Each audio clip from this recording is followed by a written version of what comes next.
Salam sejahtera Bapak, Ibu, serta saudara-saudari semua. Untuk mengawali renungan tentang firman Tuhan ini, mari kita bersatu di dalam doa.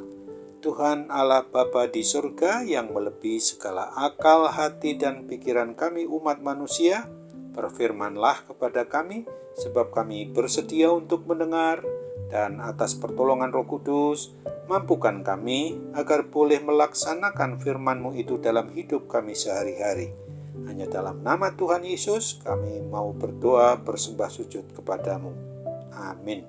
Sebagai nas renungan firman Tuhan pada hari ini diambil dari Yohanes 4 ayat 23 dan 24 yang berbunyi, "Tetapi saatnya akan datang dan sudah tiba sekarang bahwa penyembah-penyembah benar akan menyembah Bapa dalam roh dan kebenaran, sebab Bapa menghendaki penyembah-penyembah demikian. Allah itu roh, dan barang siapa menyembah Dia harus menyembahnya dalam roh dan kebenaran." Sebagai tema yang diangkat dari nas renungan kita adalah menyembah Allah harus di dalam roh dan kebenarannya. Renungan tentang firman Tuhan pada hari ini sangat tegas mau mengajarkan dan mengajak kita bahwa sudah menjadi hal yang sewajarnya apabila kita sebagai pribadi maupun keluarga orang yang sudah mengaku beriman, mengaku percaya kepada Kristus, haruslah mengutamakan hidup yang mau menghayati bahwa Allah itu adalah roh. Maka kita harus menyembah, memuji, dan memuliakan Dia di dalam roh dan kebenarannya saja, melalui persekutuan kita dengan Tuhan Yesus Kristus, dan di dalam persekutuan Roh Kudus haruslah dengan segenap hati, dengan segenap jiwa, dan dengan seluruh akal budi kehidupan kita ini. Menyembah Tuhan jangan hanya sekedar mengikuti ritual-ritual atau kebiasaan-kebiasaan yang tanpa diikuti oleh adanya kerinduan untuk memuji dan memuliakan nama Tuhan Yesus Kristus.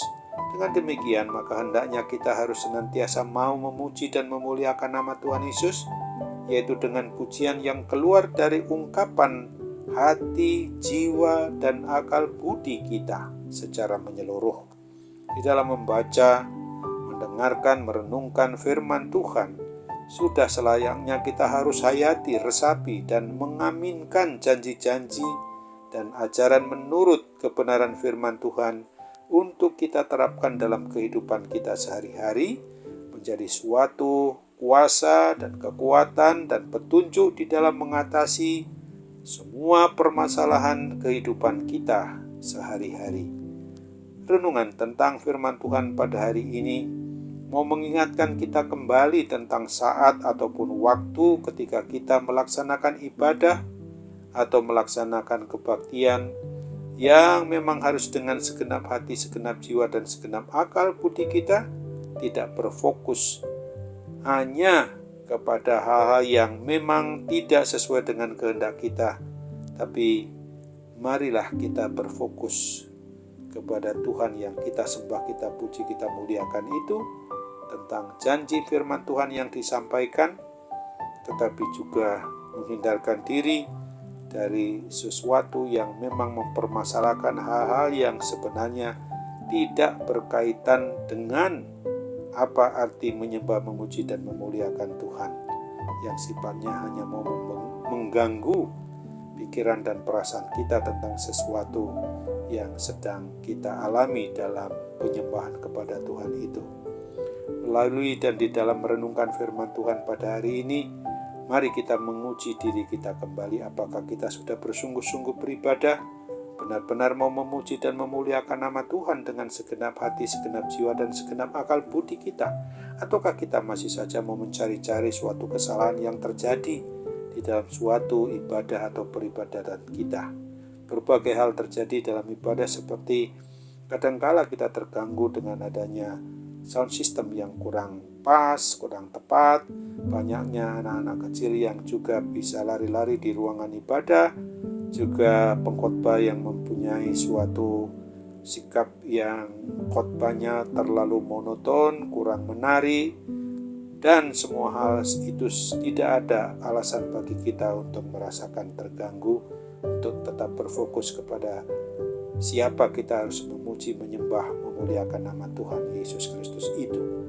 Jadi kalau keberadaan kita dalam beribadah belum bisa fokus hanya kepada Tuhan Yesus Kristus, wujud dari diri Allah yang jadi manusia, yang mau mati untuk kita, yang mau bangkit untuk membangkitkan kita, yang juga hadir dalam kehidupan kita melalui Roh Kudus, maka marilah tujuan kita adalah hanya untuk menyembah, memuji, dan memuliakan nama Tuhan Allah Bapa dengan segenap hati kita, dengan segenap jiwa kita, dengan seluruh akal budi kita, serta sikap kita yang tidak boleh mencari-cari kesalahan itu harus dibuang jauh-jauh dari dalam akal, pikiran, perasaan kita, dan sebaiknya kita segera bertobat dari hal-hal yang sedemikian rupa itu, serta mohon pengampunan dari Tuhan Yesus Kristus.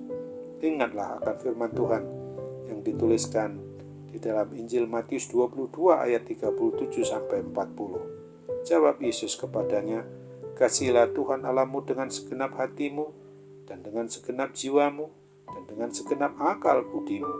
Itulah hukum yang terutama dan yang pertama. Dan hukum yang kedua yang sama dengan itu ialah, kasihilah sesamamu manusia seperti dirimu sendiri.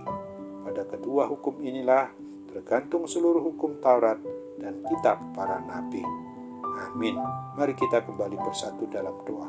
Tuhan Bapa di surga, kami bersyukur, kami berterima kasih karena Tuhan sudah mengingatkan kami kembali bahwa ketika kami mau beribadah dengan tujuan menyembah, memuji, dan memuliakan nama Tuhan, haruslah kami fokus dalam menyembah, memuji, memuliakan nama-Mu itu di dalam roh dan kebenaran firman-Mu saja yang harus kami junjung tinggi.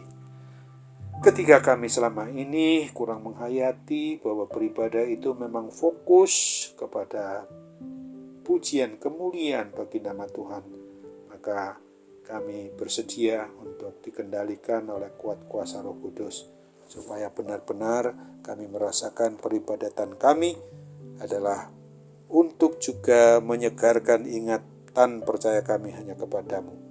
Kami serahkan doa dan harapan kami serta pergumulan kami ke dalam tangan-Mu. Hanya dalam nama Tuhan Yesus saja kami boleh berharap, bersyukur dengan sepenuh hati kami. Amin.